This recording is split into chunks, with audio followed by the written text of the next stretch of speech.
Welcome back to the world of creations and knowledge. मैं आज आपके लिए लाई हूँ साइंस का एक इम्पॉर्टेंट टॉपिक एडेप्टेशन, जो क्लास 6 से लगा करके क्लास 9 तक के बच्चों के लिए एक इम्पॉर्टेंट टॉपिक है। So what is the definition of adaptation? The process or the state of adjustment or changing to become more suited to the environment. Adaptation वो प्रोसेस है जिसके द्वारा अपने आसपास के सराउंडिंग एनवायरनमेंट में एडजस्ट किया जा सकता है, जिससे कि सरवाइव किया जा सके और आगे रिप्रोड्यूस किया जा सके। वहीं उसको खाना भी मिलता है और वो अपने रहने के लिए शेल्टर भी ढूंढ सकता है। चाहे प्लांट्स हों या एनिमल्स हों, सभी एडेप्टेशन करते हैं। First we discuss about the adaptation in the plants. Adaptation in plants में भी हमने उन कैटेगरी ऑफ प्लांट्स को पहले कंसिडर किया है जो पानी में रहते हैं, चाहे वो अंडर वाटर प्लांट्स हों या फिर फ्लोटिंग प्लांट्स हों। अंडर वाटर प्लांट्स या फ्लोटिंग प्लांट्स को के जो होते काफ़ी हल्के होते हैं, स्पॉन्जी होते हैं, इसीलिए वो पानी की सतह पर तैर पाते हैं। Examples are the duckweed and the water सिनाइथिस।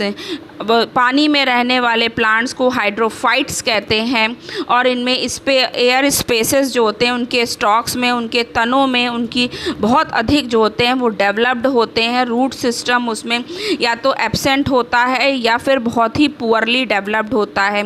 उनके जो सीड्स होते हैं वो काफ़ी हल्के होते हैं ताकि वो पानी के द्वारा ही डिस्पर्स्ड किए जा सके, जिसका एग्जाम्पल है डायडिनम। वाटर सिनाइथिक हमको अक्सर जो है वो किसी भी पॉन्ड में या किसी भी लेक में आसानी से पूरे में फैला हुआ दिख जाएगा। इसको एक नॉक्शियस स्पीशीज़ भी कहा जाता है और ये बहुत ही बड़े एक्वाटिक प्लांट्स होते हैं जिनकी स्टेम जो होती है वो पानी से लगी हुई नहीं होती है। अब डेजर्ट में जो प्लांट्स होते हैं वो किस तरह से एडेप्टेशन करते हैं, उसमें जो होती हैं लीव्स नहीं होती हैं और लीव्स टर्न हो चुकी होती हैं स्पाइंस में। इसके साथ में उनकी जो स्टेम्स होती हैं वो काफ़ी ज़्यादा पानी को स्टोर कर लेती हैं, जिसका उदाहरण कैक्टस है, एलोवेरा है, जो हमारे घरों में आसानी से पाया जाता है। जो प्लांट्स जो माउंटेन्स में होते हैं उनकी पत्तियां बहुत ही छोटी होती हैं और मजबूत होती हैं, जिसके कारण वो वर्ष भर हरे भरे बने रहते हैं। उनके पत्तियों के ऊपर एक वैक्स की एक परत होती है, जिसके कारण जो है वो बर्फ़ उन पत्तियों पर टिक नहीं पाती है।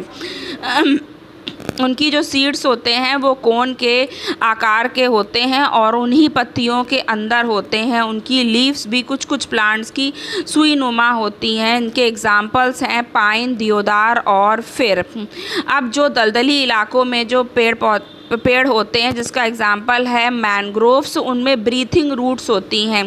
ब्रीथिंग रूट्स के द्वारा ही वो हवा में सांस ले सकते हैं, क्योंकि वहाँ पर जो है एयर उनकी रूट्स तक नहीं पहुँच पाती हैं और ब्रीथिंग रूट्स के सहारे ही वो ग्रो कर पाते। रेन फॉरेस्ट के प्लांट्स में किस तरह से एडेप्टेशन पत्तियाँ होती हैं वो साइड शेप्स की होती हैं, जिसके कारण वर्षा का जो पानी है वो उनकी पत्तियों पर रुक नहीं पाता है और उनकी जो बार्क होती है, तना होता है, वो बहुत ही जो होता है स्लिपरी होता है।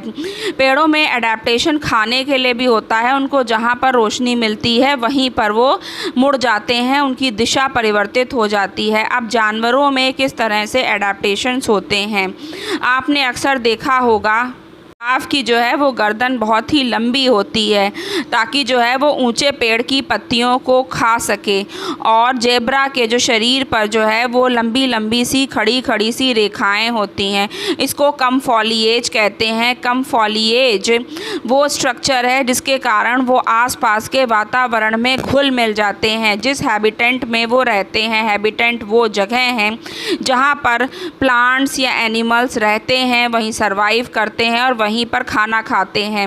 हाथी में एक लंबी सी सूंड पाई जाती है जिससे कि वो अपना खाना को खा सकता है, वो अपने आप को क्लीन रख सकता है, पानी पी सकता है। उसके क्लॉज, उसकी बीक सभी जो हैं उसके एडेप्टेशन का प्रमाण है।